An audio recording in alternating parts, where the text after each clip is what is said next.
All right, welcome everybody. Great to see you all back here. Today we're going to speak about Saturn in Pisces. We're going to do an informal chat around the Ingress chart, which is like a seeding moment of the passage of Saturn into Pisces. And that will be on the 7th of March, which is just a couple of days away, 1 hour after the full moon that's coming up on the 7th. So it's quite an exciting time. The chart itself is very interesting, and we'll have a look at that. And then we're going to pass to a couple of old timers who are going to talk about the Saturn return that we experienced in the 90s, and then maybe what we can come to expect in terms of aspects for each of us, having a look at our individual charts. And then we'll just see where that takes us. So welcome, and we will let's switch now to have a look at the Ingress chart. Right, so this is our Ingress chart, and I just wanted to say also, as a Pisces stellium, I just wanted to make a plea on behalf of Pisces that we don't fall into the trap of thinking of Pisces as this kind of crazy, untethered energy that just drifts around, and it's just not like that. Pisces is intensely creative. It's very much about, it's almost like the culmination of all of the signs together. It's like all of the energies of all of the signs, because it represents this fullness of the truth of life. It's everything all together. And yet it's also nothing. So it's in that sense of Purnima, the fullness of everything all together. And it's also the emptiness, the shunyata, which is the sense of no form, no thing. And the fact that we are interconnected, that we're all made of the same stuff. This is very Pisces, but that's not woo-woo stuff. This is literally now understood scientifically. This is the way that we are. There's no division between you and me, except on the apparent or relative level. And so whether you describe it as emptiness or as fullness, it's the same thing. It's two sides of the same coin. And this is Pisces. So Pisces is not some kind of like whack job marginal. That can happen, but you can also have loads of Capricorn and still be a whack job marginal. Just look at some of our leaders. And Pisces is also people like Mikhail Gorbachev, and it's people like Einstein, and it's people like Rudolf Steiner. You know, there's all kinds of Piscean energies that have created incredible things. And I just wanted to make a plea on behalf of Pisces everywhere that we keep a grounded approach to how we describe Pisces, because it's really not helpful to have this kind of airy-fairy sort of woo-woo look at the sign. It doesn't describe the sign in a helpful way at all. And it misses a lot of the qualities, and the qualities of the Pisces energy are really to understand how life is. It's the ultimate meaning of life. And that for the mind is often very hard to grasp. And so this is perhaps why Pisces people are hard to grasp. So I wanted to say a few words about the Ingress chart, and perhaps anybody who wants to comment on that can jump in. Obviously, we do have a Pisces stellium with the Ingress chart. We've got Ingress, of course, means Saturn is at 0 degrees of Pisces. It's like a seed moment where the most intense moment of the sign is experienced, where we have the 0 degree point. It's kind of like the bija point, a seed point, where the potential, the pure potential of the sign is there, and Saturn is sitting right on that. So does anybody have a comment about that Ingress chart, or anything that you want to point out? Is it gonna retrograde at all back? Yeah. So I wrote some of the dates down here. Saturn goes up to 7 degrees and 12 minutes of Pisces. And if I just put that in terms of a transit chart here, Saturn will continue to go all the way up to 7 degrees, 12 minutes, then it retrogrades. And that retrograde is going to be on June 17th. And then it continues all the way back to 0. So it actually doesn't leave Pisces. And this is one of the unusual things, at least in the tropical zodiac, is that that Saturn does not go back into Aquarius. Often there's a dance over the border between the two signs, and whether it's sidereal or tropical, this is often the case. In this particular case, Saturn is staying in Pisces once it ingresses, and I find that an even more potent message of this ingress as well. And then it's stationing direct on the 4th of November, and that's at 0 degrees, and 2 arc minutes of Pisces. So from that point on, it clears 7 degrees only by the end of the year and goes into the new year beyond the 7-degree point. So for those of you who are, let's say, 0 to 8 or 9 degrees of Pisces, you will be having Saturn affecting those placements. That could be your own Saturn, for example, if you're having a Saturn return, or it could be one of your personal planets. And then for the rest, beyond, say, 7, 8, 9 degrees, you will only feel that in 2024 or 2025. So maybe before we jump into the chart, I'll just have a look also at the dates, and that way I can show the overview of the dates. There we go. And so here we see that in this time around, we've got it on the end of the stay in Pisces. It's going to go back and forth into Aries in 2025, before it finally ends up in Aries February 2026. So for those of us who have Saturn in Pisces, from, let's say, if you're a mid-60s baby or if you're a mid-90s baby, you've got Saturn in Pisces potentially. And if you're also a mid-30s baby, welcome. And that's my mom's generation. I doubt that she's watching, but anyway, hi. And that would be then your 3rd Saturn return. And I mean, honestly, by the time you get to a 3rd Saturn return, you're beyond the point of caring, I think. So we'll talk about the 2nd Saturn return briefly, and I'll just come back to this ingress chart. What stands out for me, and maybe you can let me know what you think, is the fact that Saturn is now co-present with Neptune for the next 3 years. And both Saturn and Neptune are leaving Pisces at the end of Saturn's time there. So that's quite significant because that's a major cycle that begins. It's like every 40 years or so. And that's quite a significant thing. And they will conjunct at 0 degrees of Aries, which in itself is significant. As I mentioned, the 0 degree is quite potent, but then 0 Aries is very potent because that's a world point as well.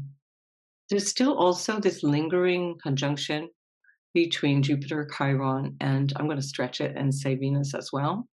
So we do have this lingering conjunction in Aries, which I find actually quite supportive, very peaceful. I mean, it is Aries after all, but it's healing energy. I find it's this very inspiring healing energy.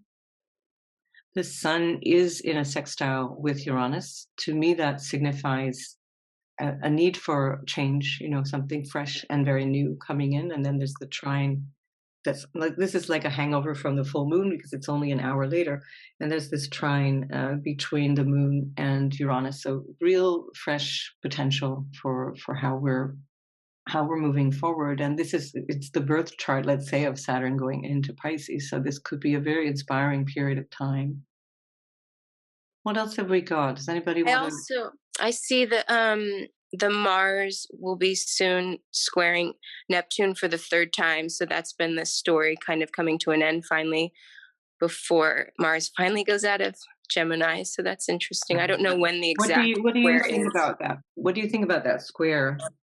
I have very, very little Gemini energy, and so it's energy that's pretty foreign to me, but that the square, I've heard other astrologers use the words like fog, war fog, but I haven't really analyzed so much in my personal life or the collective so much, but just I know just that Mars sitting the whole retrograde, and it's sitting at 8 degrees in January. I'm just interested in finally moving out. I just think it's amazing how long it was in Gemini, from August to March, but then the same time squaring that Neptune. The retrograde is a really long one for Mars, and when it stays in one sign, it's even more obvious, or it feels more obvious. What concerns me, or what really stands out for me, let's say, is that Mars is the US Mars in the Sibley chart, in the United States independence chart. So that freaks me out a wee bit, I have to say. And that is squaring the moon, squaring the sun, and squaring Neptune-ish. I mean, it's moving out of square with the sun and moon, but it's squaring Neptune, and we'll be exact in just a couple of days after the Ingress chart, after this Ingress period. So like by the 10th, 11th, 12th, it'll be moving into an exact square. So I do think there's something to pay attention to there with regards to US, because that's the 7th house for the US, Gemini, where Mars is natally for the US chart, or at least in the event chart of the US independence. 4th of July, 1776, I think it's like 17:10 in the afternoon.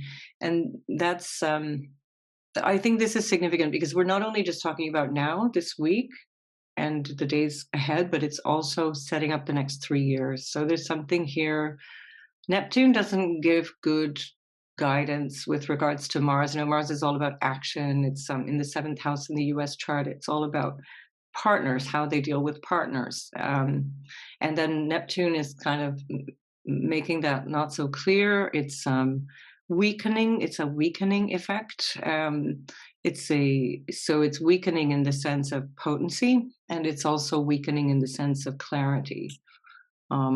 Fog of war is a really good expression. I think that really applies. But if you're just paying attention, for any of you paying attention to the news right now, you can see this really rapid development of a whole different world organization that is literally leaving the United States behind. They're kind of done. They're moving on now. It's like, you colonial powers, you knock yourselves out. We're out of here. And this is kind of how I'm seeing this Saturn in Pisces thing. It's really the end of an era in a very interesting way. And from the point of view of the 90s, where this was the period of what I would call the peak hopeful time, in the 90s, what was that, like 90, I've forgotten the dates already, 94 to 96, something like that. That was really peak hopeful time, where we were looking at what was called the peace dividend. Can you believe it? That we were going to live in a world of beauty and harmony, and everybody could just get along and share stuff instead of having to compete for resources.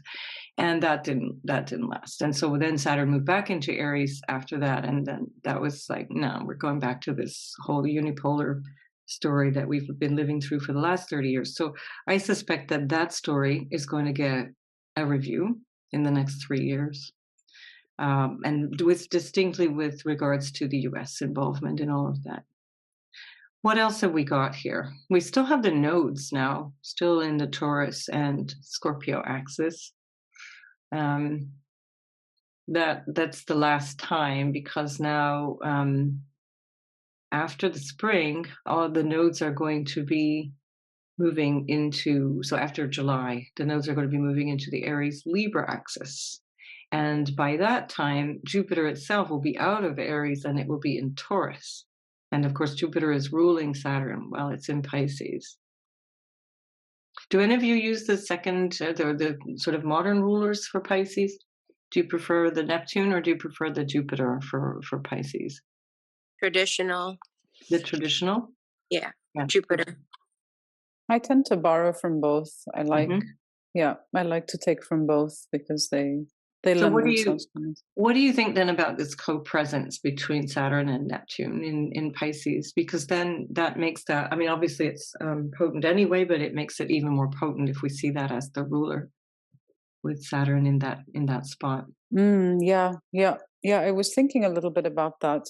I'm not sure what to think. It's always like, this is a bit of a catch here, because potentially it could mean that there's if Saturn pulls in the reins on the Neptunian and Pisces worlds, there could be a very interesting way of sort of like trying to create a bit more of a structure around like how a spirituality is translated. Because for me, when I look at Neptune in a chart, or when I see Pisces, and you were talking earlier, Susan, about Pisces, I often ask people about not just the creative side, but also because somehow they both could point to potentially being able to, quote unquote, communicate or tap into the energies and languages of other beings, which I hear very often actually.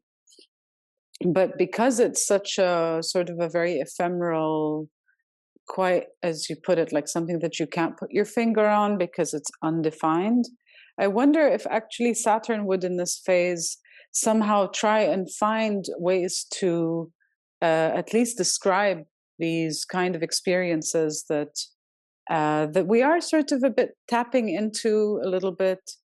You get a general sense that it's okay to ask people about, what they dream and how they dream. They're ready to discuss it.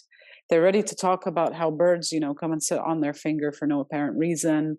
And these small things that I think are very beautiful and necessary to just go back and say, hey, by the way, we are connected with other beings and non-beings. And perhaps Saturn can actually help give that a little bit more form. I don't want to keep going on, but maybe throw it out and see how it resonates with other people. Yeah, I liked what you've just said.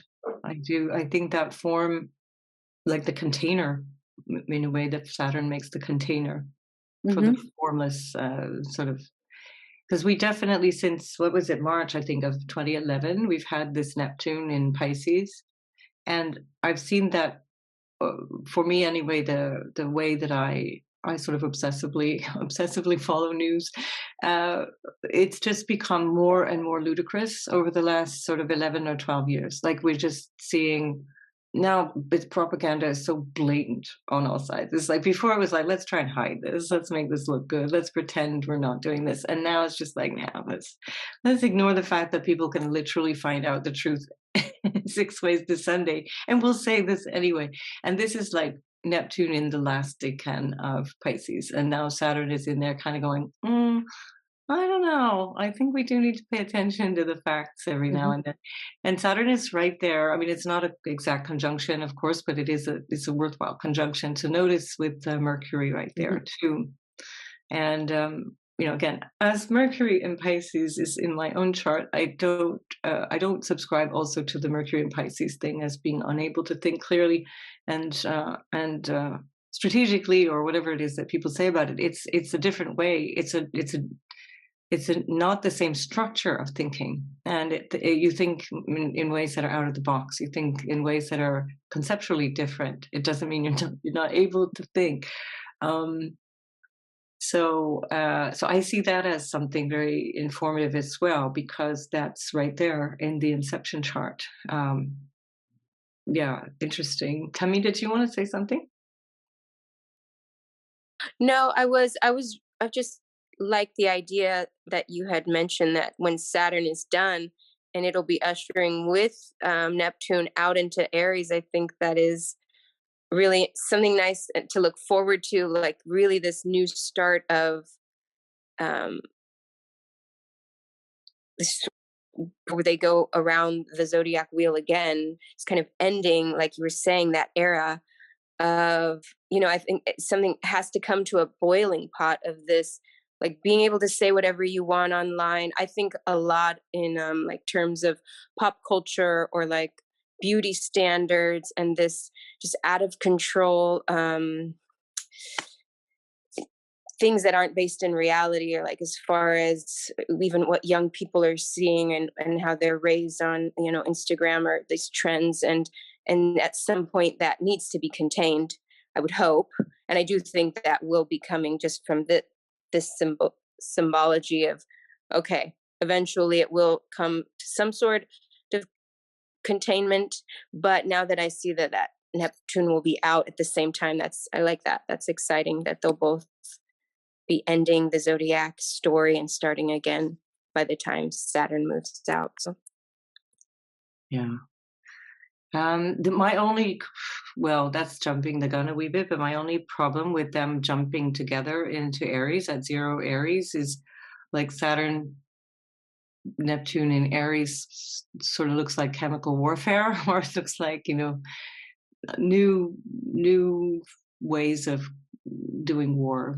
Disinformation, misinformation is already a big enough thing in Pisces, and now I don't know. I don't want to jump too far into that, but I don't.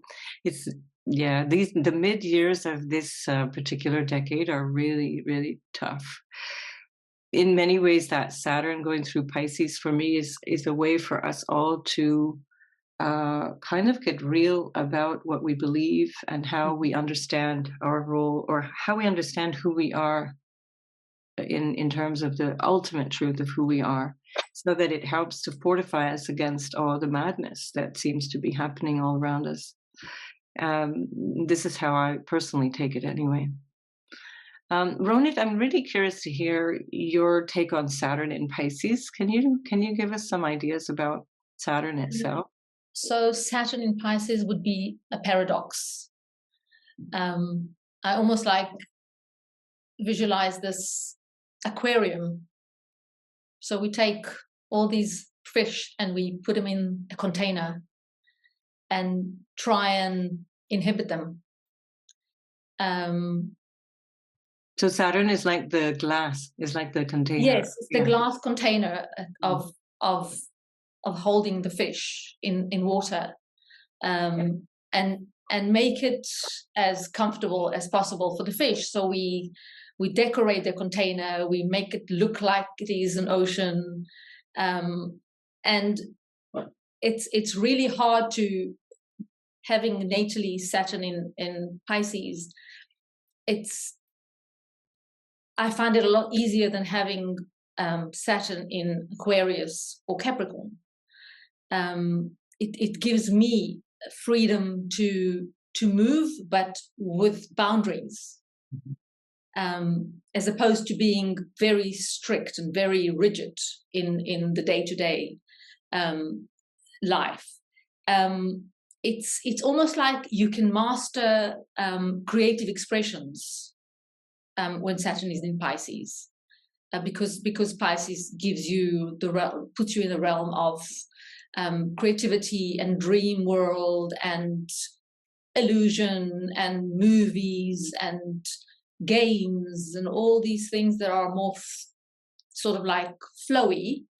It gives it structure. It gives it like, puts it in that cart to move it forward. As well as it forms the escapism we are in. So it puts into form. Okay, you can dream, but almost like try and make it a reality if you can. Right, like do something with that. Do something with the dream, yeah. Do something with your dreams and be constructive with it, and go about it in a constructive way, as well as like if we look at Pisces is healing. So if we want to heal ourselves, it's basically forgiving and healing ourselves and others. I think that's what it can bring to the front as well, when Saturn is in Pisces. And interesting, like Saturn is really in a natal chart anyway. It's kind of a foundational aspect because it's so, it's there for so long. I mean, it's the heavier of the planets, and it's creates a kind of a reference point for the other planets, which move much more quickly. The imprint is somehow lighter in a natal chart than the imprint of Saturn. So then Saturn in Pisces for people, the way I see it anyway, is that allows them to have the freedom to create, like you said, but with an anchor or something that's there, almost compelling that Saturn in Pisces energy to do something with it. Otherwise, it just becomes really untenable. It's very difficult. One of the things that I have experienced personally, and also I've seen with other people with Saturn in Pisces, is a feeling of life is just really hard. You get this with Saturn in the 12th as well.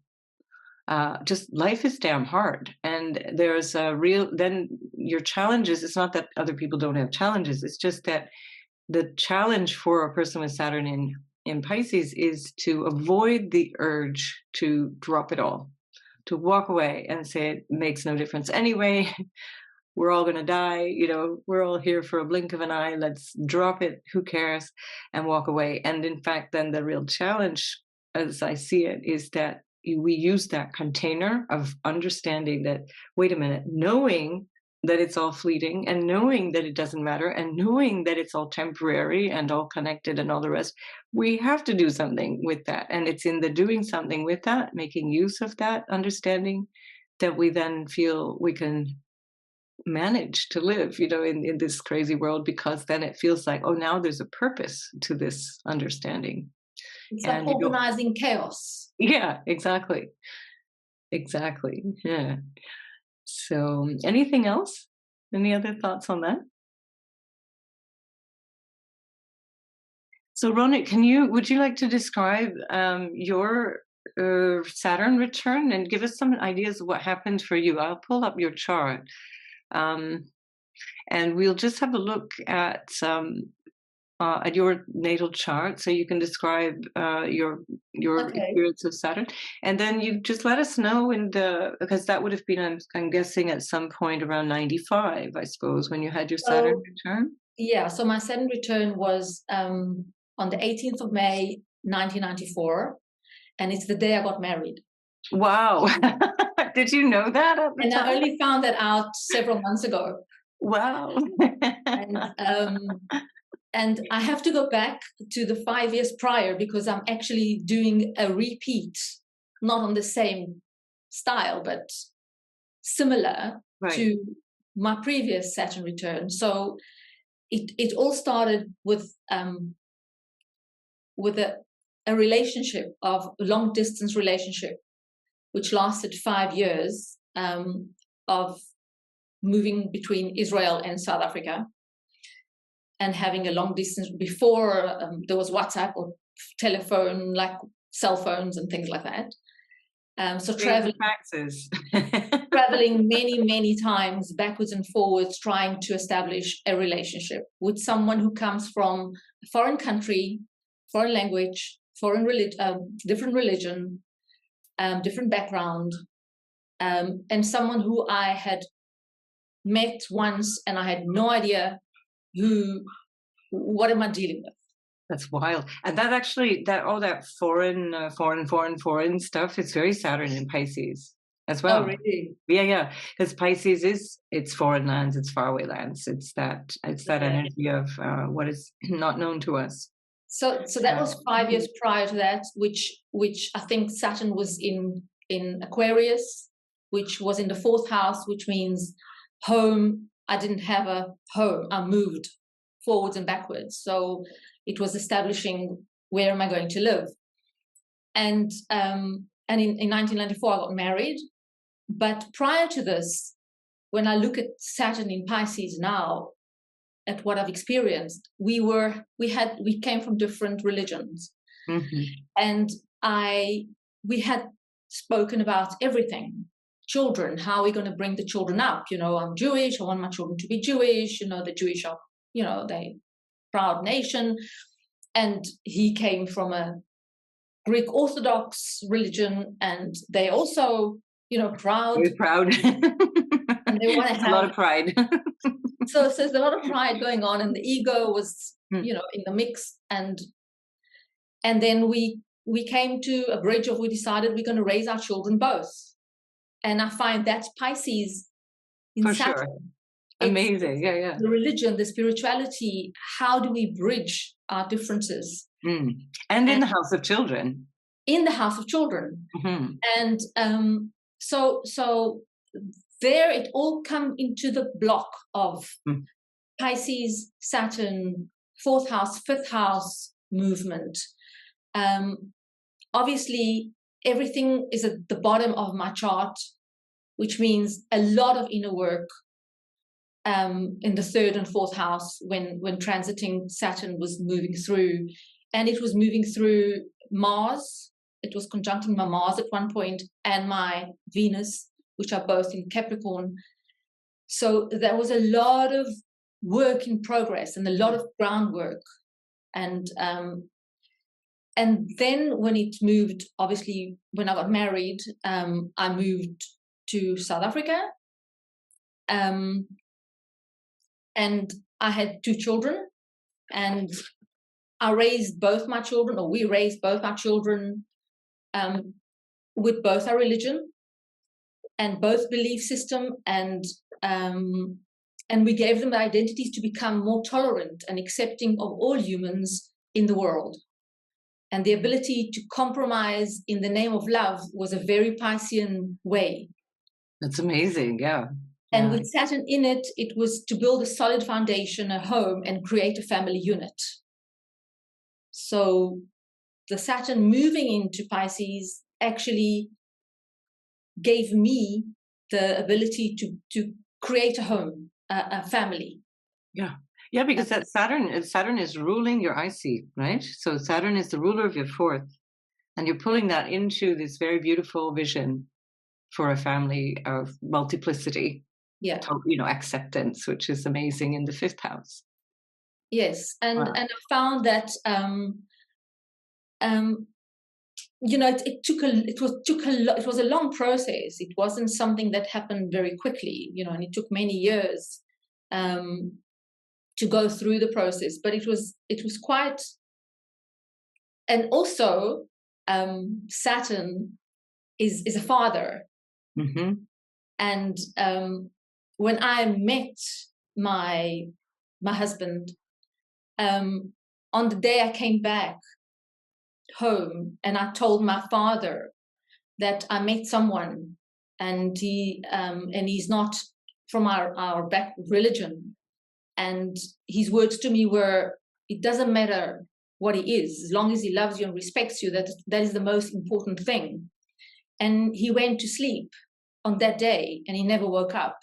Wow. And that was the day I returned from spending 3 months with this man I met and not knowing what is my future hold. Wow, that's extraordinary. Yeah. Oh So my God. so he passed away the day I came back from having a most wonderful holiday and getting to know this person. And then another father issue we had was my husband's father did not accept me. And it was only until when my son was born that he accepted me and understood that I am, who I am, and brought me into the family. So I found that Saturn had quite big impact on this whole marriage and relationship structure that I've been going through. Well, you have this, your Saturn is squaring your Sun. This is your father, right? With this beautiful Jupiterian, Sagittarian outlook on life, broad and generous outlook on life. And then your Saturn is also in a trine to your ascendant. So everything changes. It's sextiling your descendant. Whenever you do something with that Saturn, everything changes. It's a big deal. It's a big deal. Even your Mars, the sextile to Mars, which is a powerful Mars. 15 degrees of Capricorn is a really powerful place in Capricorn. It gives me a hard time, but but probably a lot of fortitude, I'd say, Yeah, I'm quite a courageous daredevil. Mm-hmm. I do a lot before I think sometimes, which can be to my detriment. Like going to explore and moving to another country with men that I don't know. That's more, I think that's your Aries moon jumping the gun there, and your poor Mars is getting the blame for it. Yeah. Amazing. So wow. So that was my first Saturn return experience. And then, so I am going into my second Saturn return, which will happen in 2024. And I find that the preparation had begun already, because a year ago, I've started feeling, or maybe a little bit more than, I would say 2 years ago, I've started feeling the nudge that I need to move and relocate and go back to my roots and build a new home. So, which I have done. So I'm almost feeling I am doing the groundwork for my next Saturn return.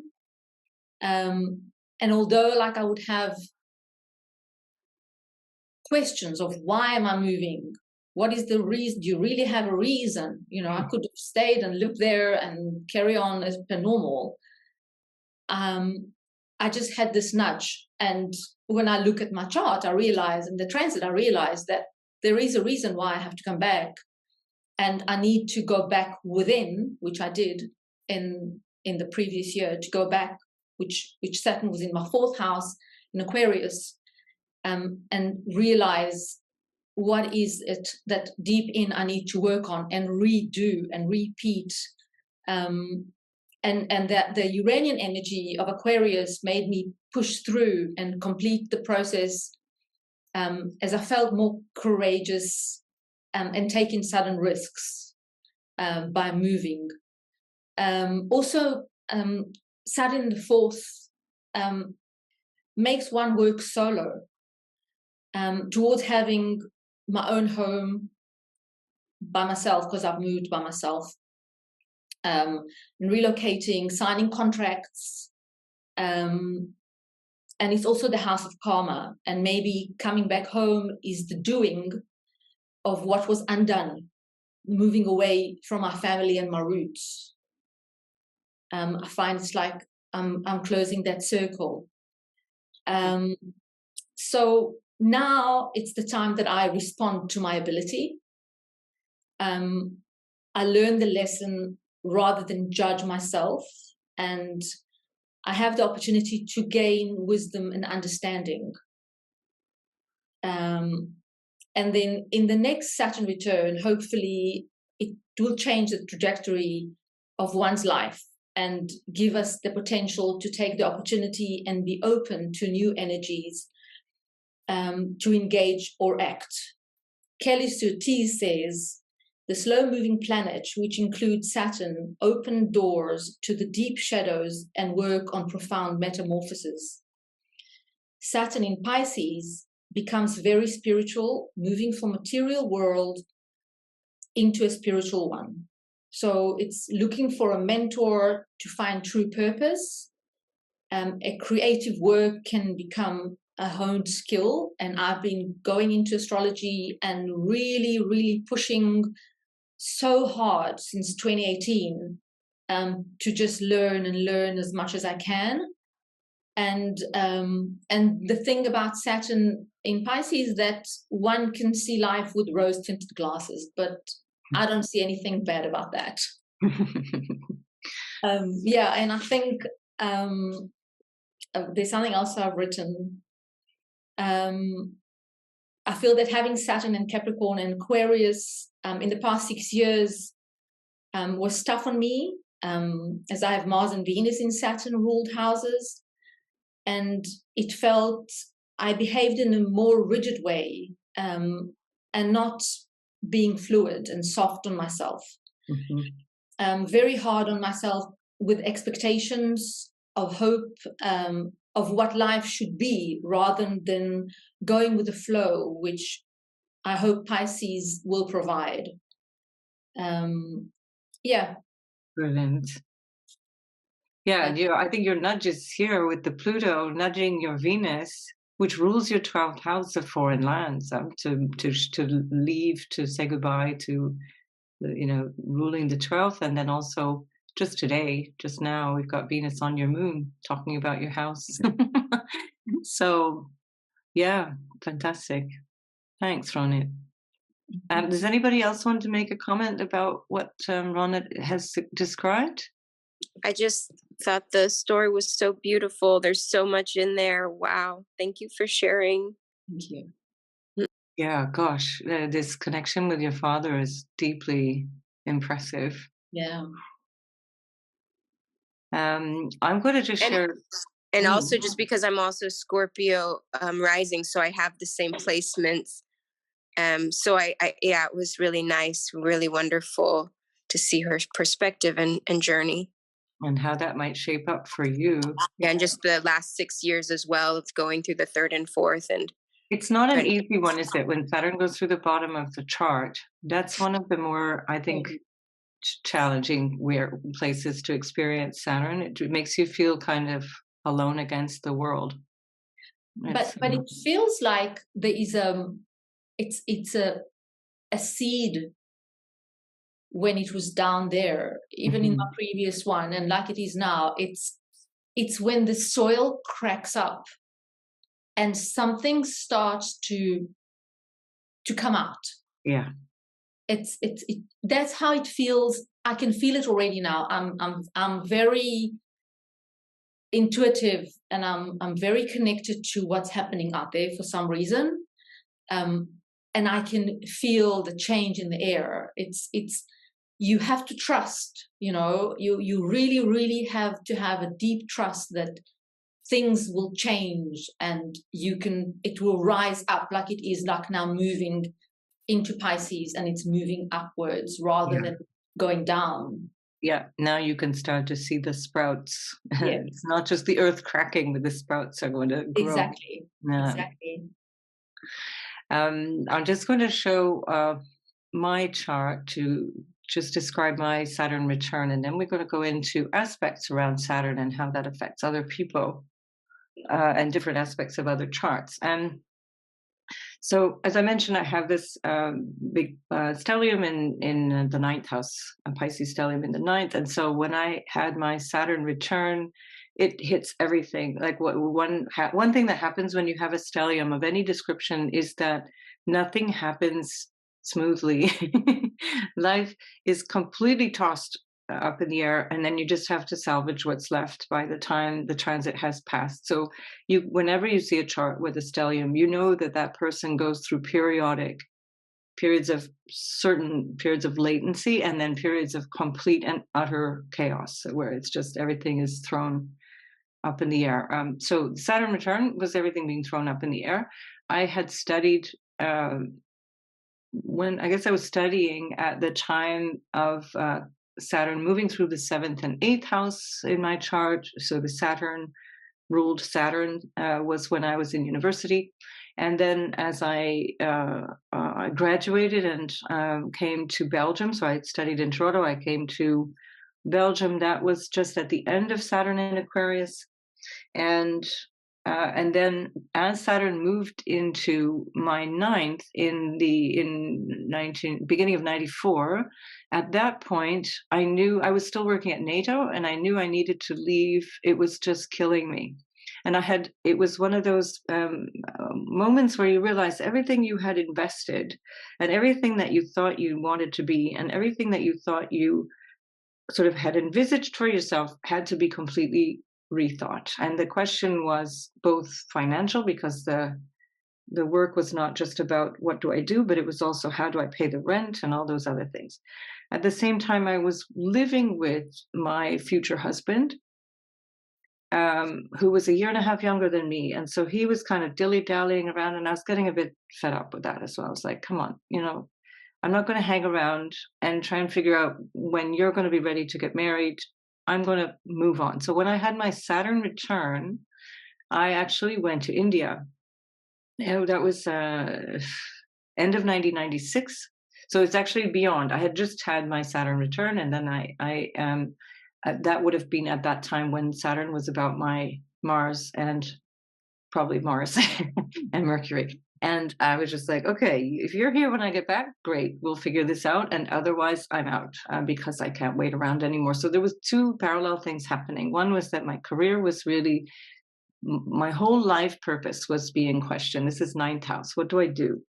And the house of dharma, the house of purpose, is there. And this is an overriding question. Everything that I do has to be, it doesn't have to be, it's like it is filtered through what is this part of my purpose, and so this is another thing, is that this Saturn opposition with Pluto and Uranus doesn't help, because it's really hard to relax. You just don't relax.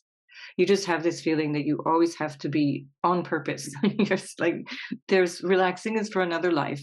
And so Saturn not only was being transited by Saturn, but it was also opposing Pluto and Uranus. So then the impact of the relationship and the work and what do I do was just phenomenal. And the growth, the personal growth that I went through, by the time Saturn hit my sun, which was by the end of 1994, I had started to do really incredible personal growth programs that really turned my world 180 degrees and helped me to resolve so much of the tension. And you see also with Saturn in the ninth, tension with father, Saturn conjunct Sun, Saturn in the ninth. And also, I mean, let's be honest, Sun in Pisces often has difficulties with father, whether or not it's in the ninth house. You need to see other aspects of that, but it's worth keeping that in mind for everybody. And so that also resolved things around my father that I couldn't even, in many cases talk to him for years. And then I just was like, I'm done, let it go. And it just completely wiped the slate clean in so many ways. And I emerged from that period of time. I had gone to the European Commission after NATO thinking this will be an improvement. Definitely wasn't an improvement. It was interesting, but not an improvement. And by the end of that period of time, I knew that I did not want to do that anymore. And all I knew was that I needed to stop because it was literally making me ill. I was so unwell, and I couldn't make people who lived in what you could describe as the muggle world understand what I was going through, because I was earning a crap ton of money and had a really interesting job. And people were like, why would you not want that? And I couldn't give them a valid reason, except that it was killing me and I couldn't do it. And so in the end, after all of this, when part of my running off to India was also to do yoga teachers training, which at the time I was like, this is not for teachers training. This is for me. This is just me to develop myself, which it genuinely was. I had no vision of myself as a teacher at all. And only after coming back, and that would be about the time that whole cycle of Saturn had completed through the ninth house and Saturn moved into my 10th. When I came back at that point, then people started asking me, well, why don't you teach? You can just teach us, here in the office or in my living room or whatever. And I started to do that just because I could. And that actually turned out to be a second career. And by the time Saturn was moving through my 10th house, I was married and then pregnant with my first child. So that Saturn return for me, Saturn in the ninth, and then hitting all of that stellium, was healing all the major things going on in my life that were, in many ways blocking me from living that more Piscean life that I'm here to live. So issues around father, Saturn on the sun, Saturn conjunct Saturn coming through the actual Saturn return was what do I do with all of this? Where do I want to go with all this? There was a lot of knowing what I didn't want, in this phase, Saturn, Sun, Saturn, knowing what I didn't want before I knew what I wanted. But again, because that Saturn is natally opposing Pluto and Uranus, it's a massive upheaval. It's not just a small shift. Then Saturn comes, squares my Jupiter on top of Chiron, and that changes my whole sense of vision for life and purpose. Saturn, Mars, pissed off at the partner, leaves for India, travels, and then by Saturn on Mercury, I kind of figured it out. And I thought, I don't know what this is going to look like, but I know I have to do it. And so in true Saturnian ways, so this 3-year passage of Saturn was a process. It wasn't like you start the Saturn return, you're like, oh yeah, we're changing all this and it's all going to be done and we know this is where we're going. It's this constant shape-shifting and changing over time. Saturn is always time. It's not helpful to see Saturn as always about delay, because it's not about delaying, it's about taking time. So I get kind of crazy when people always say, oh, Saturn is about delay everything. No, it's just that things take time. You can't just change your life on a dime and then jump into a whole new way of being. It takes time, both to ingest what you're trying to do and digest how it feels, and is that the right thing? And then also transform the three-dimensional Saturnian kind of world around you. So that's my story. This time around, much like Ronit, I'm having a very similar energy coming up to the second Saturn return. I won't get my Saturn return until 2024 because I'm at 1147 of Pisces. So I won't get at all an impact until spring 2024. But I've had, let's call them fallow years, some fallow years of Saturn in the 7th and the 8th. And it's been really, really good in terms of building my business, because 7th is also business, clients, and so on. I had an enormous challenge when Saturn moved into the 8th. Initially, it was fine. And then my whole model of earning collapsed. And it was like, nothing was working anymore. And as Saturn was going through my 8th house, the worst was really the middle of 2022. And that's when I thought I have to change everything and pivot, seeing the writing on the wall. I was like, okay, Saturn in the 8th house, I have to rely on myself because nobody else is giving me handouts here. And by the way, when Saturn moved into my 8th, crossing the Venus, that was when my agreement for alimony stopped. My son went off to university, and that was the cutoff time. And so 8th house, other people's money, alimony, and so on. And so that was like summer of 2019. As Saturn starts to move towards my Venus on 8th house, done. We're done. That's it. Now you're on your own. And so there was just so many lessons in terms of finance, in terms of standing on my own 2 feet, about money, things that, I mean, honestly, you could probably imagine a Pisces stellium is not too bothered about, and not very good at either. And that really built a lot of courage and strength around standing on my own ground. I have not had a relationship in this whole time. And now as Saturn approached the end of the 8th house, we come to this moment. Saturn here, just now going into my 9th house, I met somebody. And that's simultaneously with Pluto on my descendant. And it's quite extraordinary. It's a really extraordinary relationship. And also, by the time you're in your second Saturn return, you kind of know. It's like you've done all the stupid things and you've met all the jerks, and you kind of know. It's like, oh, this one's really worth it. This is something. So that's my Saturn story. The 9th house often represents second husbands as well. First husband, 7th house, and the 9th house is the third from the 7th. So yeah, this is something that is new for me. This will be, I suspect, a revised. Oh, by the way, in this period of time, I also moved. We bought a house. So in that same period of time, we did the reverse. We bought the house, then got married.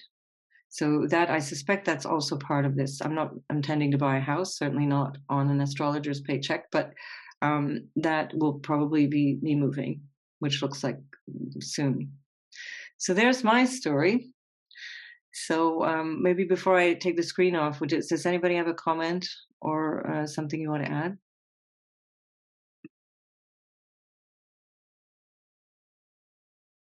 Okay, there we are. Congratulations on your relationship. That's wonderful. Thank you. It just shows you that good things come to those who wait. Never give up hope. I went to I don't know how long ago, like 15, 16 years ago, I was in Dharamshala. I used to go quite a lot in northern India, where the Dalai Lama lives. And there's a wonderful Tibetan seniors residence there, especially for Tibetan refugees. And so we would go and we would give them donations and things, and they would prepare lunch for us sometimes if we were there at the right time of day. And this one time I went, there was an elderly couple. The woman who runs the place told me, this elderly couple, they were sitting there was this gorgeous terrace all the way around, like a complete a whole way around the building, this terrace overlooking the valley. And he was 89, I think, and she was like 94 or something like that, holding hands.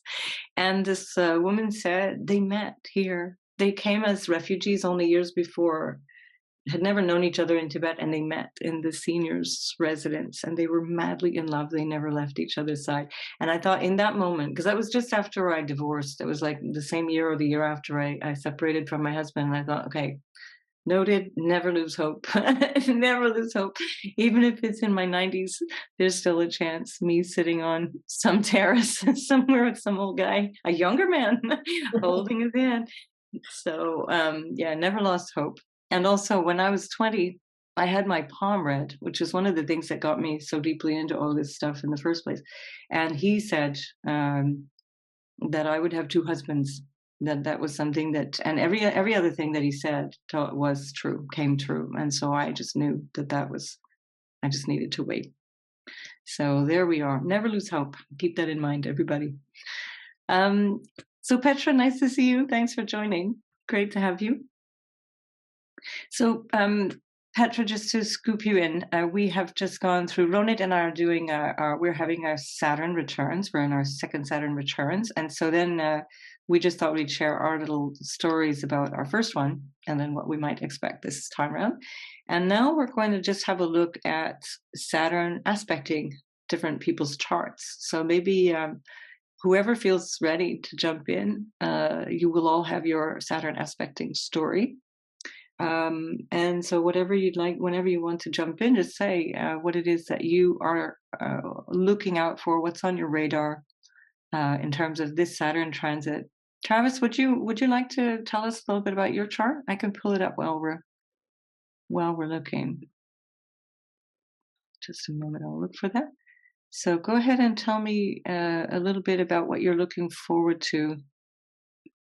I'm looking forward to Saturn leaving my 4th and 5th houses and not being so super strong in its home signs, because it's been quite a few rough years.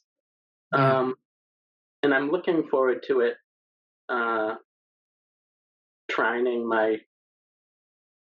my Saturn, my Venus, and North Node and Mercurian. Last time it was in Pisces. Oh yeah, I've got this as a whole sign. Would you like me to change it to Placidus? Sure. Should we switch that? Let's just go.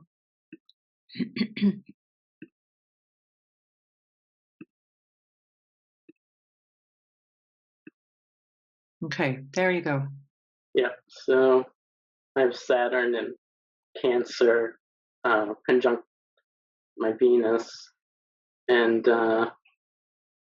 which, there's definitely pros and cons to that.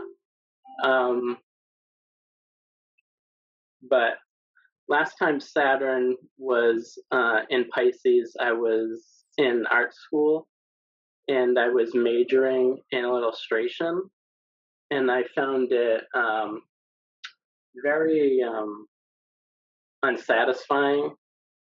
I wasn't really interested in creating logos for companies or drawings for magazine articles. It really didn't interest me at all. And I eventually switched my major to fine arts, and I was much happier, and I was able to kind of express myself more and explore my unconscious, and it was a really creative time for me. And so that was Saturn. That's Saturn still in Pisces. Was it in your 5th? Yeah, it was in my 5th, and then into my 6th. Mm-hmm. And when did it approach your Jupiter? Do you remember the year? Do you remember when? It was probably 95. And is that when you changed? Yes, because it was like in the middle of my. It was probably in my going into my junior year, or my 3rd year of school, the beginning of it. And also at that time I met my wife at art school, and it was interesting because she it was a Capricorn sun and a Capricorn moon with Saturn on her ascendant. So I basically married Saturn, and it's probably a good thing because I have Neptune making like 10 aspects in my chart. and I needed some grounding, which she was very helpful with. Um, and so I thought that was kind of funny because I also have with the Saturn conjunct Venus there. So Well, yeah, and it gives you a real solid relationship, right? Everybody's afraid of Saturn in relationships, but it's the thing that gives a relationship durability. If you don't have Saturn aspects in your relationship, you don't really have a one that you can rely on. Let's say it might last, but it won't feel stable. Yeah, it was very stable and reliable. Yeah. But I would think the one thing I would say is with the Venus conjunct there, I really struggle with self-esteem and self-worth, and I think that's related to that Saturn conjunct Venus. But Mm-hmm. I think it gets better as I get older. It's kind of improving. Good. Yeah, but that's also a Saturn thing. That's the beauty of Saturn. Huh? It's hard in the beginning. After your first Saturn return, you start to earn it, like you get to earn your Saturn, and then you own it. And then it becomes really favorable. Then it becomes something that because if I look at you now, this Saturn in Cancer, this is especially 10th house, this is you as being the reliable member of the family. You're the one that is like the pillar. Cancer, Saturn. Yeah, and it was kind of like that as a kid too, Mm-hmm. where I was kind of like the parent to my mother in a way, and so and I was kind of always having to look after my brothers and stuff, and had a lot of responsibility, Right. which it never really changed. I've kind of always been responsible, and I think one thing I like about Saturn going into Pisces is it's not like, oh, it's all about me and getting what I want. It's helping others and a more compassionate Saturn. Yeah, lovely. Yeah, especially as it goes in the 6th house then, yeah.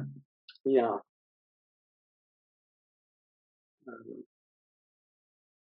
But what else could I say? I think, Travis, it will also give you quite a great, because you're quite creative with your drawings.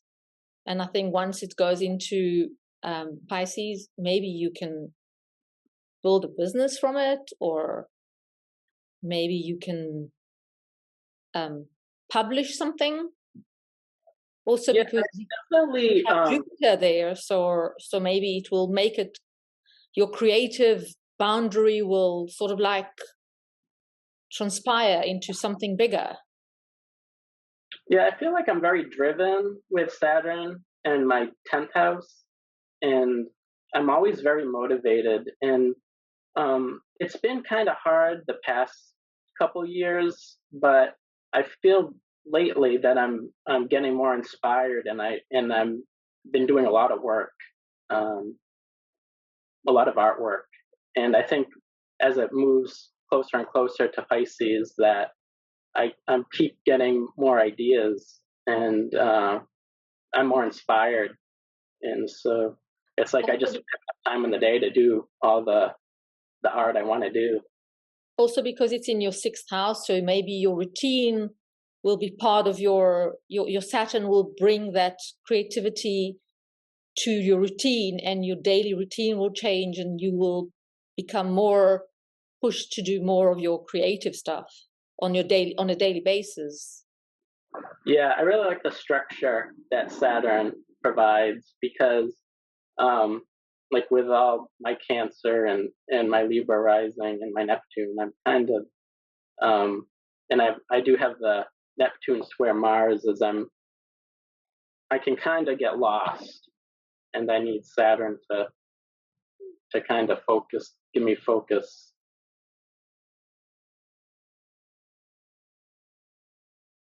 But I'm looking forward to it being in my 6th house and trining those planets in the 10th. Yeah, Saturn trine is really productive. It's really helpful. Yeah. And Saturn is very good for Libra. Right. It really helps Libra. wherever it is. I find when it was in my fourth and opposing the 10th, it was just like, I don't know, it was overwhelming. It was intense and heavy.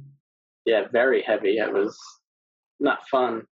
But I can remember when I had my first Saturn return, it wasn't bad, and I was in a really good place, and I was quite happy. So I don't know. It's funny how that works. Where but you've got. I mean, Saturn is happy in the top of the chart, 10th house. right? Yeah, so that's probably why. But the fourth house, maybe not so much. That's hard. Yeah, in Capricorn. Excellent. It's over. Yeah, live and learn. Yeah, thanks for that, Travis. So does anybody, maybe Samah, would you like to share what you're expecting? We'll get your... What am I expecting? How does it look for you? Well, it's going to be going into my third house. So, yeah, I'm happy that it moves out of the second, because I wasn't focusing so much actually on Saturn this last while, because I have Pluto squaring my sun. So I'm just very busy with Pluto. So I had. So you're still trying to get over the shock of Pluto. You're not ready for Saturn to come in yet. Well, I think I'm over the shock of Pluto, but just because I'm constantly busy with it. But I think it's an interesting moment because I just handed in my PhD thesis, which had been dragging on and on and on, and I think that's going to be super. I'm very curious what all of this is going to bring, because it's been about 14 years of working on a subject and finally at some point deciding to do a PhD in it, and then almost 7 years on completing the thesis and writing it up. Of course, it's never like the perfect thing that you really want it to be, but in a way it's been very, very difficult, and having to go back to find find the language that I feel at home with. And so with Saturn going into the third, I think that's going to be what I'm interested in seeing what it might do or bring through is what it might affect. And anyway, I feel very connected to using language, words, descriptions. I do performances, but I really focus on the script. And I really think very clearly about like how words resonate also.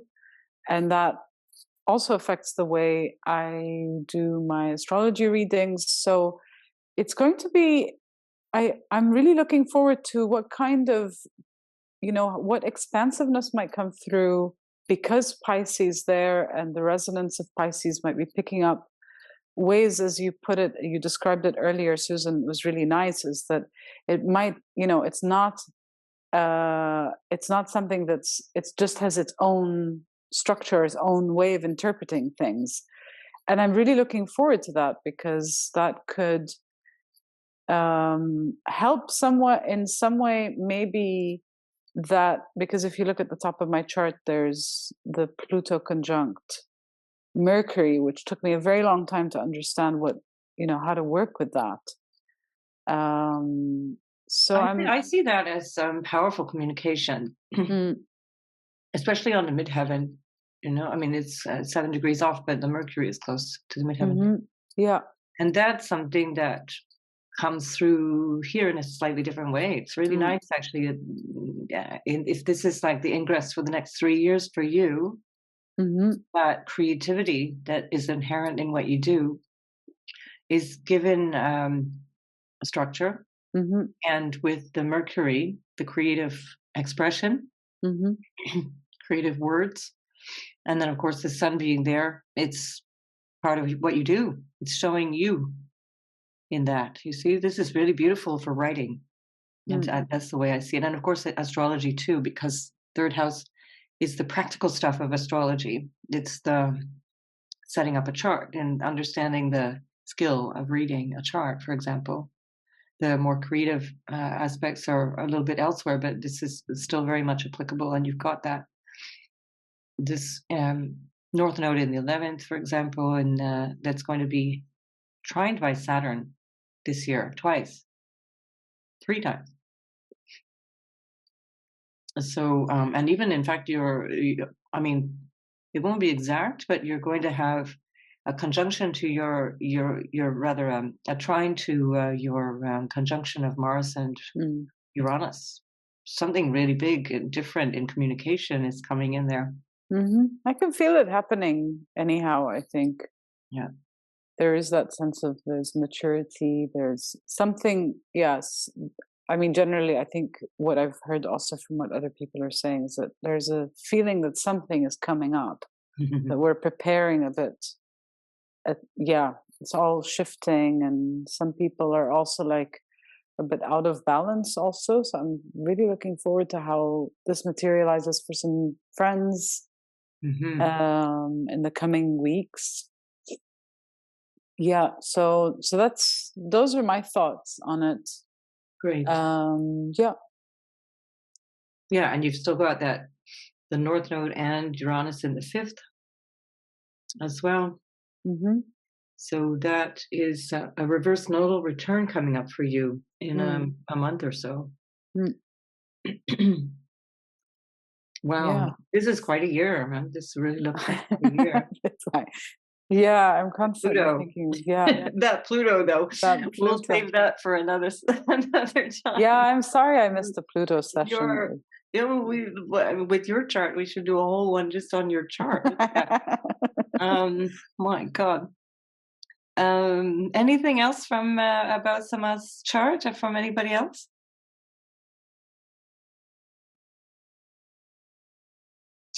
All right. Who wants to jump in now? I'm going to just pull it back to a natal chart. Camille, do you want to point out something? Yeah. Just pull you up here.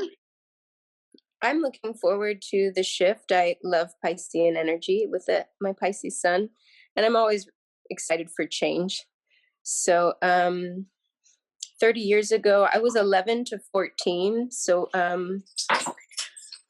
as a young, in that age, every year, so much happens within a year. Yeah. So 3 years is an eternity. But when Saturn was on my sun, it really was this transformation, this initiation into young adulthood for me, really coming from a child and going into high school. It was right before high school and becoming a young adult. And before that, that happened as Saturn was going into Aries. So it was that whole 3 year through the 5th house. And so from child to young adult, the 1995, the year it was on my sun, was a horrible, horrible year. Really different from everything else. I had been like ostracized from my small friend group.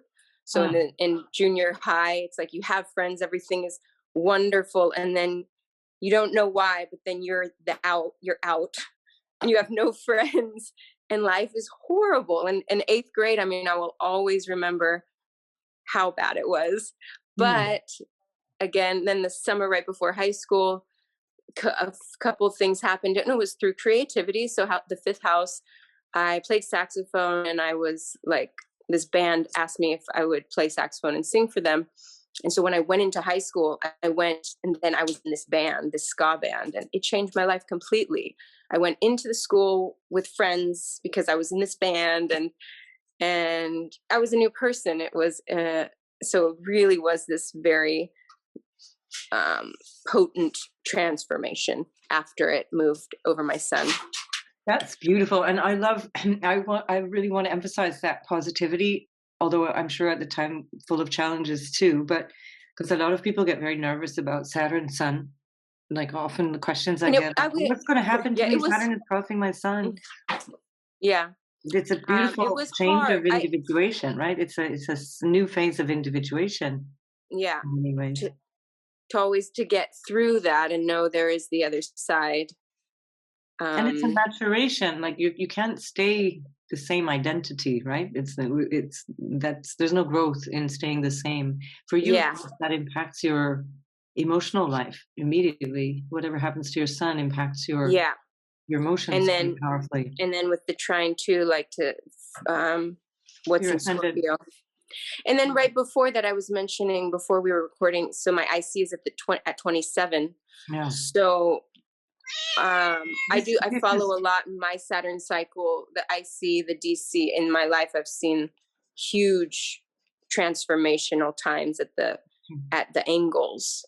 And so that being the first one of my life, just coming from like parent, like always with my parents, and very, I would say, naive and kind of young.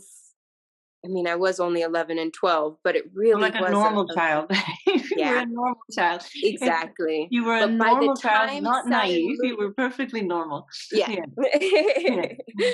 But what a huge difference now looking back at it. Because now one transit of Saturn is, I can really piece together, okay, this is going this. But for then, that was a huge, huge time of change. Becoming from a child, really a child. To the other side of my sun. So this time around, in this period of time before it hit your sun, you're fully dependent on the parents. That's the other thing about that. It's like many of the things that you might desire or prefer or whatever are irrelevant because it depends on your parents. So that's still that Saturn moving through the fourth, and then it hits your sun, and that changes. Now things start looking different. And then I could really, start to follow my Saturn through the houses in my individual life, because I really felt that, like 15 years old, really starting my independence. And then I could see through like the Saturn through the houses. This time, yes, I am looking forward to, I'm not looking forward so much. We'll see the actual transit over my sun. I'm ready for anything, but getting out of the fourth house, because the last 6 years I've been just mom at home, and I'm very patient. So I'm patient. I mean, and it is only 4 years, but I'm ready to come out more into my community and something else rather than just being the mom. So this is a little bit brewing, like Ronit was saying, like the foundational, the things, you can see it coming up. And then when you're studying astrology, knowing, okay, 2023, 2024, going to be kind of coming out of my shell. And, with romance or playfulness, creativity, I'm just really ready. I'm ready for that, having a little bit more structure. And if that means more responsibility, because it's what often is said, like more responsibility for your children. I couldn't have more responsibility for the children, I feel. So I'm welcoming more responsibility, say, because I'm doing other things, because I'm maybe, doing my music on nights. So yes, I will have to, organize the house or whatever I'm doing with the kids. It'll be more organization, but opening me up to whether it be little romances or creativity outside the home. So I'm really looking forward to that. And also that Saturn in the fifth is, it's not just you, it will be you with having new or maybe more responsibility for your kids in some different way, but it's also that your kids are maturing and that they're also taking on responsibility. So it works both ways. It's not only about what you have to do, and that in itself can free you up. It can bring you, and that's exactly it. Just that they're big enough, like my son is old enough to really watch the girls when I'm out at night. And that the littlest one is 3, and this really big step of just but all of them have like a nice little shift up to the next category of responsibility. Yeah, because after the Saturn passage through your fifth, she'll be in primary school. That's a very big leap of development that changes your day-to-day life when it goes into Aries. So it works. The timing is perfect from what you described in terms of what you want, and that feeling of Saturn in the fifth is very much about making what you love real, whatever it is, whether it's a relationship or a hobby, like your passion for singing, for example. It's making it real. And really, when Saturn goes through the fifth, you can turn what you love into an actual job. recently, when Saturn was going through my fifth a few years ago, I decided to open up a yoga studio where I'd had one in my home for years and years. And then I was like, okay, come on, let's just do this. And I opened up a yoga studio. And then Saturn turns it into a job, but it's what you love doing. And that's so exciting because I've been up until now just someone I have the ideas. I have actually, I will put the work in. It's that more the confidence and the do the damn thing, and so I've come through, I'm 41 now, like just all accumulating to where like, okay, I can do this. Yes. I've gone through the cycles and I'm ready to put myself out there and do the things I love. So it is very exciting.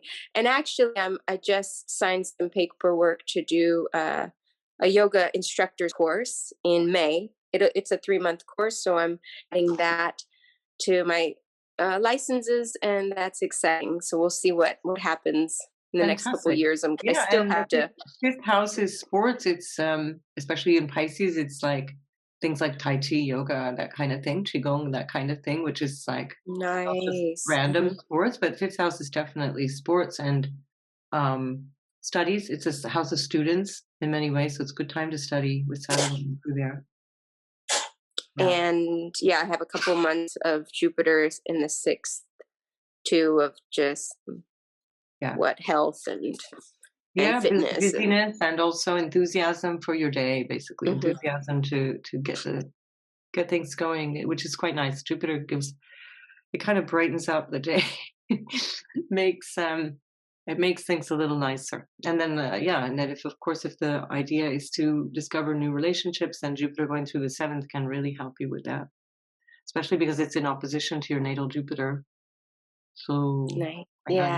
And there will be that North Node Jupiter conjunction at the last week of May, first week of June, in your 7th. So and then the last Uranus on my descendant will be exact to, I think the last it's been going over. It's not coming back, no. After this, we're done. Like, go. Yes, exactly. Yes. So it'll one more clear your swipe Chiron. It'll clear your descendant. It'll clear your Chiron. We're done. Now move on. Yeah.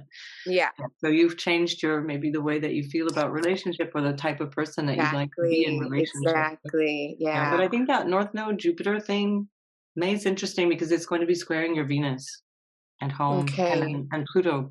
Well, there. Wow. Keep us posted. Keep us posted with that one. Cool. Anything? Would anybody like to say anything about this or ask questions for Camille? I just want to say, like, I can sympathize with Camille about the wanting to move forward as far as the work concerned. And it's like with me, I find that with astrology, it's like I want to see people and I want to do delineation and read charts and that, but I'm like stalling and everyone say, okay, but why don't you see people? Why don't you advertise? And I'm like, okay, let's do. So I do the logo, I do the Instagram page, the Facebook page, I do all that. And then I'm like, I'm stalling. I'm like, I'm not going ahead. I'm not moving forward. I found like the Saturn in the 4th is just putting like a wheel in the spanner, a spanner in the wheel. It's like, you cannot do it now and you cannot do it yet. And it's almost like, I don't know if maybe the Saturn in Pisces will give one more courage to move forward or to actually do the thing. Because I know might happen only when it moves into Aries. But well, your Saturn, I would say, because Saturn is, this is 5th house's entrepreneurship as well. Right. So this is also natal for you. It's you have the capacity to, especially with the 3rd house Mars Venus, that adds to that entrepreneurial quality. And then also eventually in just a few short weeks, Saturn is going to be squaring your North Node, which is switching something on. It's changing something. So it's going to be in a T-square, obviously dropping something from the south. That can be issues around self-worth, 2nd house self-worth or money, whatever, fears around money or whatever. I would say we always have this idea when we have something like astrology as a tool to use or whatever similar kind of thing, like we have to do this really massive thing, like it has to just really completely change somebody's life. And in the idea of that, we stop ourselves from actually helping people, because when you just sit down with somebody and you can say to them, oh, you know what, it's probably been difficult, maybe, the next 6 months could look better for you, or what if you looked at this in this way, it's enough. Will you go down and get it? And something like that allows you to uh, blossom then, because you start slowly seeing that even the tiniest little bit of information can help somebody along their path. You don't have to change their lives, and you don't have to know everything in the chart to do that. Yeah. You don't have to sit down for 6 hours and cover all the bases.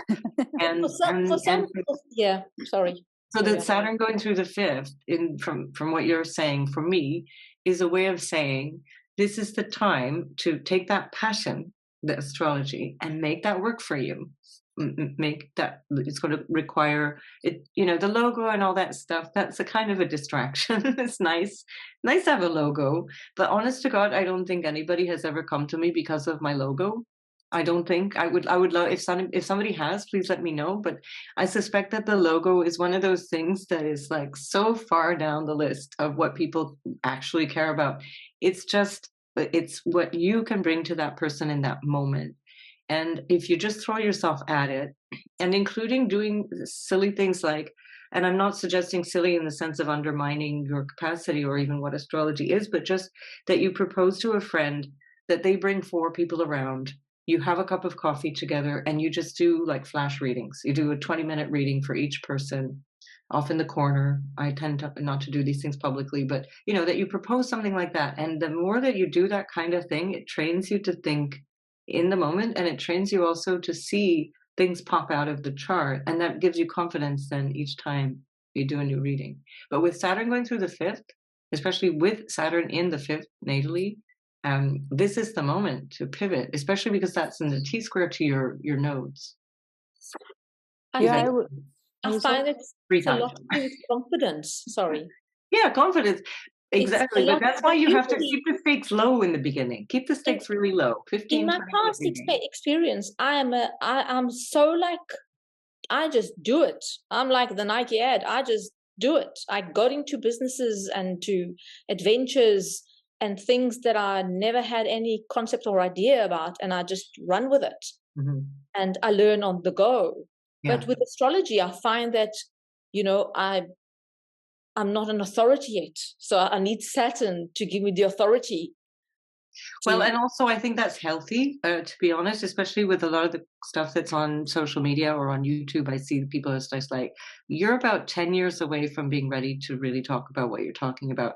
And so there is a good thing on that one side of, having humility and saying, wait a minute, this is actually me talking about somebody's life.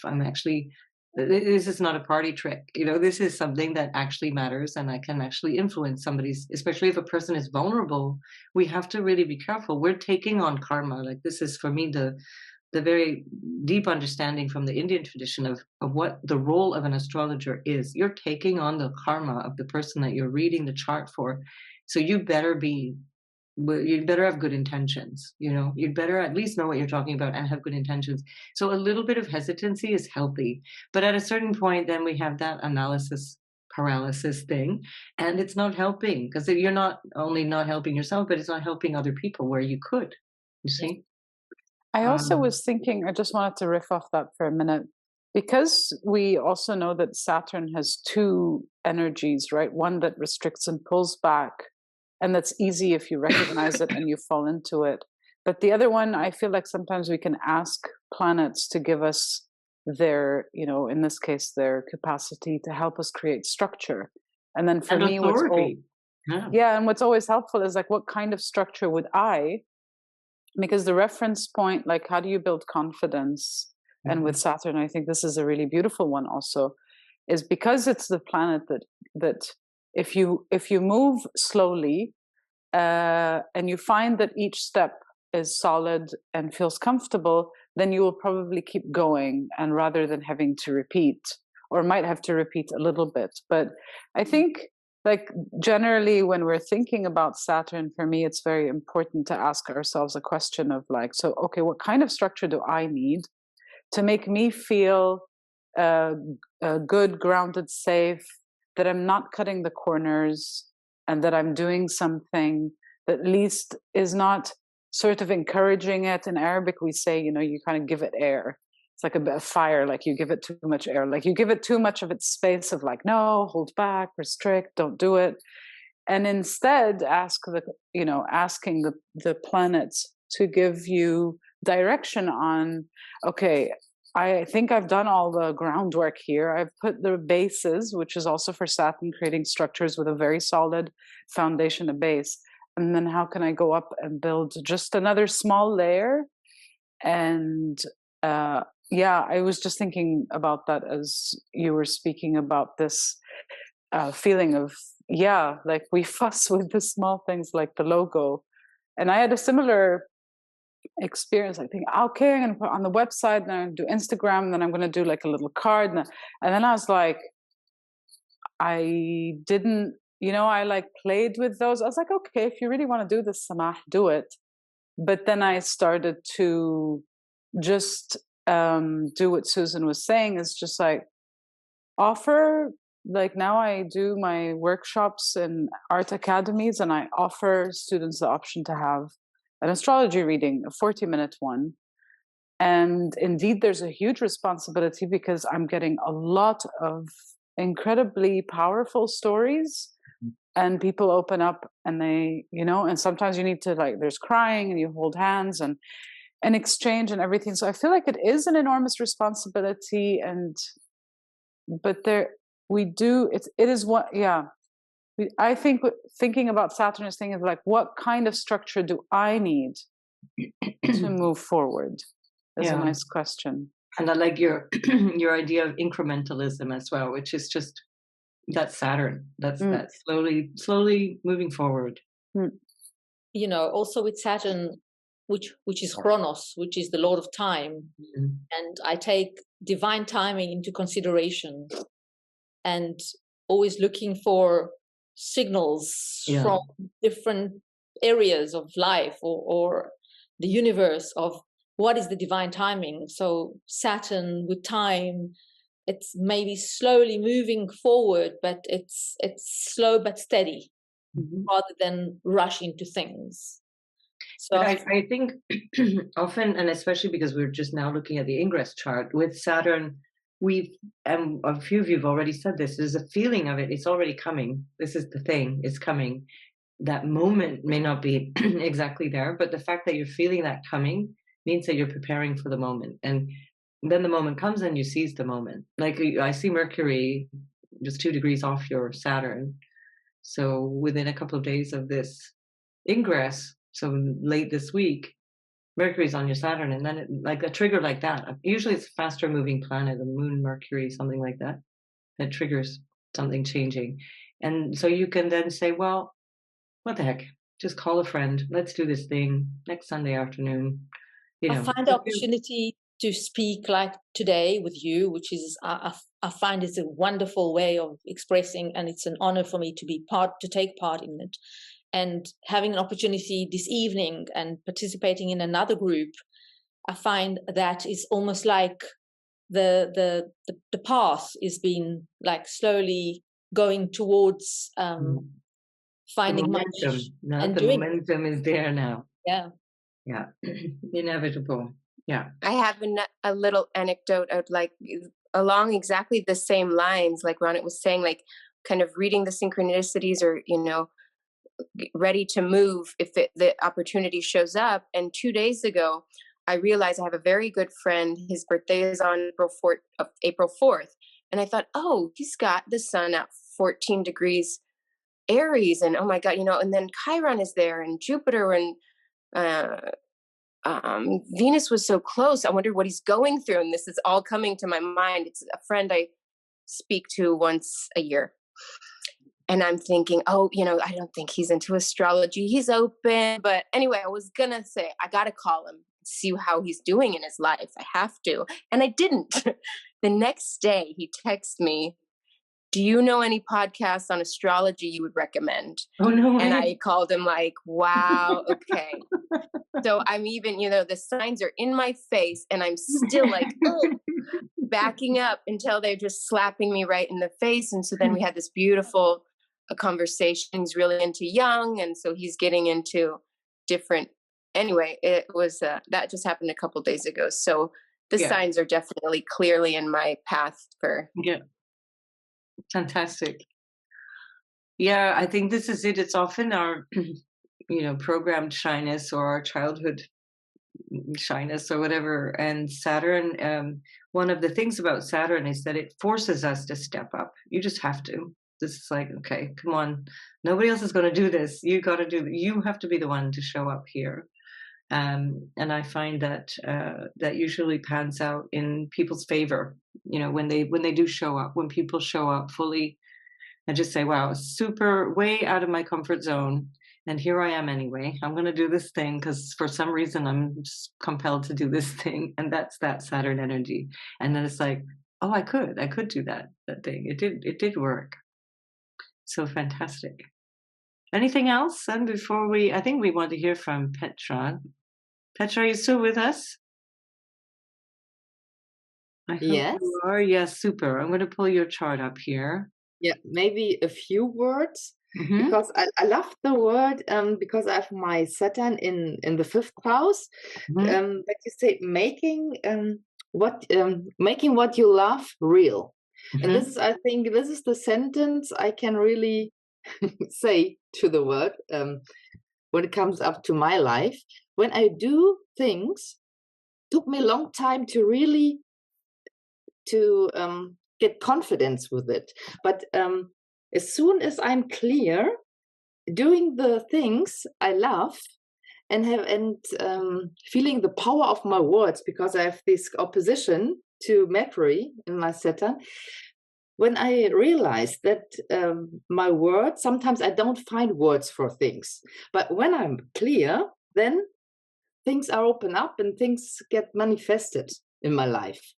And when I'm doing things I love, and it's gonna happen, But it took me a long time to really get the confidence, as you said, Samah, to get the confidence to do it and to feel it, and then it's easy. So suddenly it's easy for me to step up. But it took me a long time, really, to build that up. But now I think if I'm showing up, it's the reward I got from it. Yeah. To get a little bit out of the comfort zone, not being, not doing things I don't want to do. Really, it's okay doing okay things for me. It's not okay, to be honest. Yeah, and I mean, how beautiful is it that that's actually where your North Node is as well? So how lucky for you that you got this lesson so clearly, because that's what you're here to do, right? Literally what you're here to do. And then you've got that Mars at the peak of the chart, which is ruling all of this, and that Mars, which is also ruling your midheaven 12th house because you're so far north in Germany, and then also that 12th house Neptune, which is super psychic, and that connection with the moon, which is that very psychic, like, let's imagine it and make it real. Then Mars takes it back into the 5th house, and boom, there you are. So this is such a beautiful description of what's already there in your chart that you're embodying so beautifully. Yeah, it was a way, but the last years I really, maybe I got the structure. I think the Saturn was in my 3rd house. Uh-huh. So I got more, it was really fun. Having the Saturn in the 3rd house for me was, with my opposition was really getting confident and speaking up, finding words, getting clear. And so. Fantastic. It was really a good time. So be happy to have the Saturn in the 3rd house, Samah. Yeah, it's true, because it really does give you clarity of thinking too, doesn't it? Especially because it's in dignity in your 3rd house. So Saturn there gives you such a structure and clarity in thinking. Yeah, when I'm clear, my words have power. Mm-hmm. And sometimes I was thinking, oh, I don't know if I can, but when I'm clear, yeah, doing what I love. Yeah. And all the time, I think when I was in the course, what are my two things, what I'm here for life? It was always like love and joy. I want to be love and joy. And so this is really living the fifth house Saturn, I think. Yeah. Your essence, you mean? Yeah. Your essence. Yeah. This is a course that I did a few years ago that Petra was doing. So I'm curious what happened, if you have a memory or if you recall what was going on in the mid-90s when you had Saturn going through the fourth house. What was going on there? So 94 to 96, pretty much. I don't have Nothing memory out. No. I can't recall really, to be honest. Mm-hmm. And what do you now think? It's coming back. Now my Saturn is going into the fourth house, isn't it? Yeah. So what do you think what are you looking forward to, or what do you think you can expect in terms of the fourth? Because it's going to be opposing all that stuff in your 10th house and trining your 12th house, midheaven, Neptune, moon. I think to have the good foundation of who I am as for myself, and even for my as a mother, the role I'm playing at home.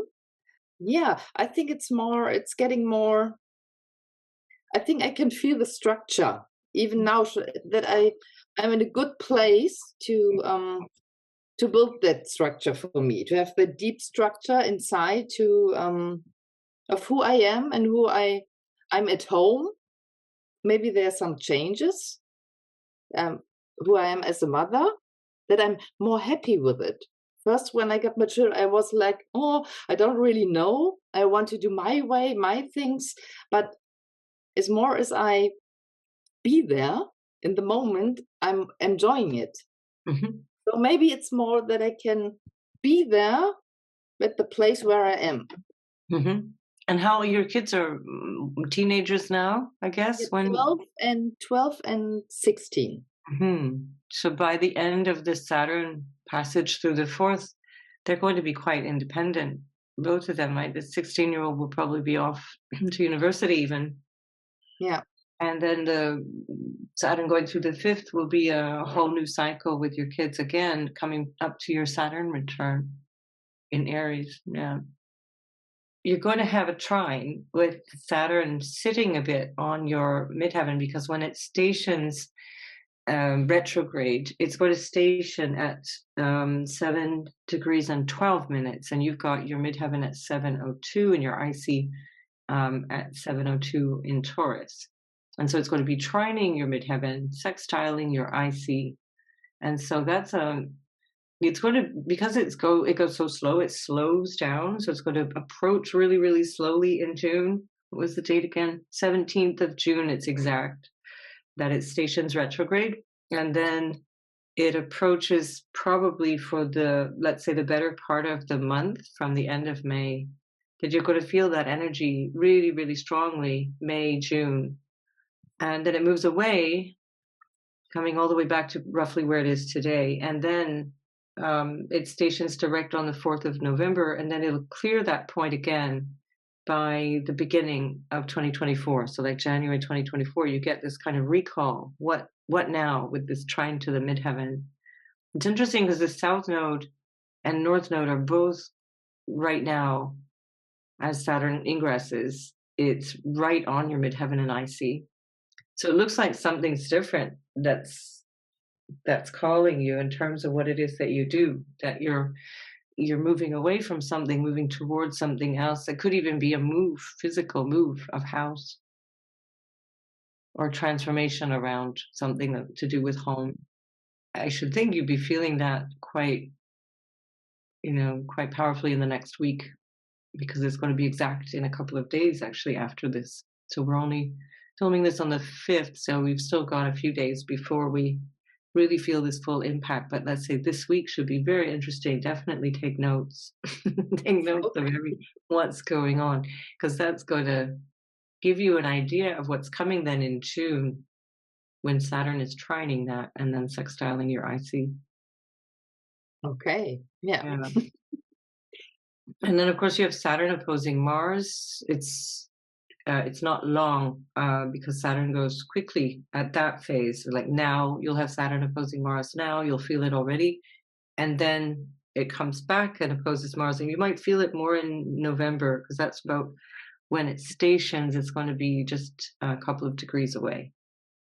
So you might feel that more in November. But that's really significant because now we're again in that place of home and work. And Saturn, Mars requires effort. It's like where you get this feeling of, oh yeah, this is it now. I'm going to do that thing.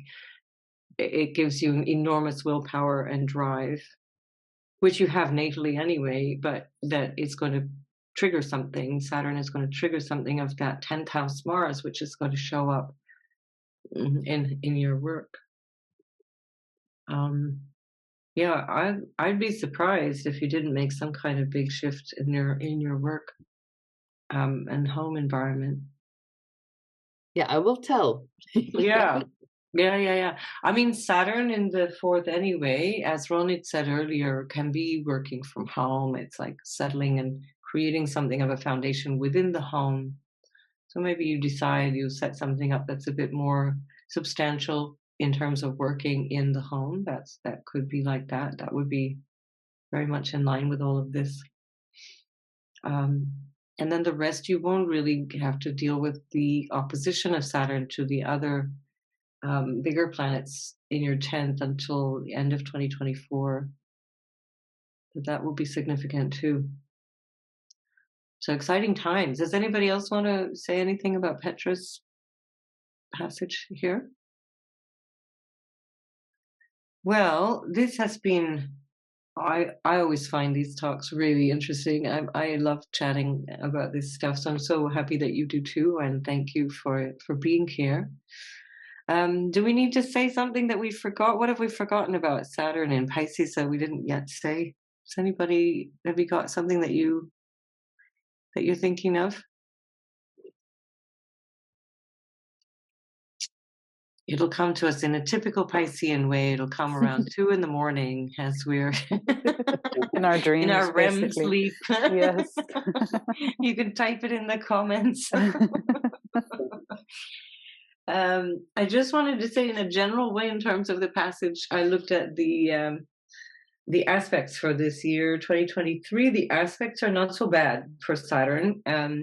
They're more difficult in 2024. We can leave that for another time, where we'll get Jupiter squaring Saturn 3 times in 2024, which is not necessarily a bad thing. It can be very helpful as well. But in terms of 2023, it's Jupiter semi-square Saturn, and that's exact on the 25th of May when Jupiter just moves into Taurus. So like a week after it moves into Taurus. So if you want to make a note of that, 21st of May, Jupiter semi-squaring Saturn. It's really very good about reorienting, and especially because Jupiter is ruling this Saturn, very helpful for the energy of Pisces.